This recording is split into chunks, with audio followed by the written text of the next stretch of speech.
ബി.ജെ.പിയുടെ സംസ്ഥാന പ്രസിഡന്റ് രാജീവ് ചന്ദ്രശേഖരൻ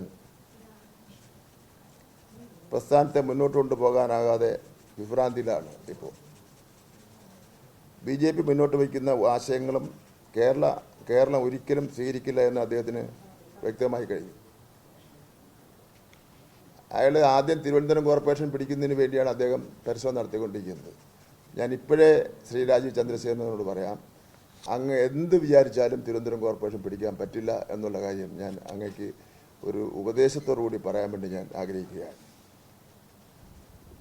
ആ നിരാശയാണ് അദ്ദേഹത്തിൻ്റെ പ്രവർത്തനങ്ങളും ഒക്കെ കാണുന്നത്. വാർത്താ സമ്മേളനത്തിൽ തെളിച്ച് കണ്ടത് അതുതന്നെയാണ്. സ്വന്തം മകളുടെ പ്രായത്തിലുള്ള പ്രവർത്തകയോട് രോഷാകുലനായി നീ എന്നൊക്കെ അഭിസംബോധന ചെയ്ത് സംസാരിക്കുന്ന നിലയിലാണ് ബി.ജെ.പി സംസ്ഥാന പ്രസിഡന്റ് സ്വീകരിച്ചത്. അത് വളരെ തരം താണു പോയി. അവരവരുടെ ജോലി ചെയ്യുന്നു, പരസ്യമായി മാപ്പ് പറയുകയാണ് ചെയ്യേണ്ടത്.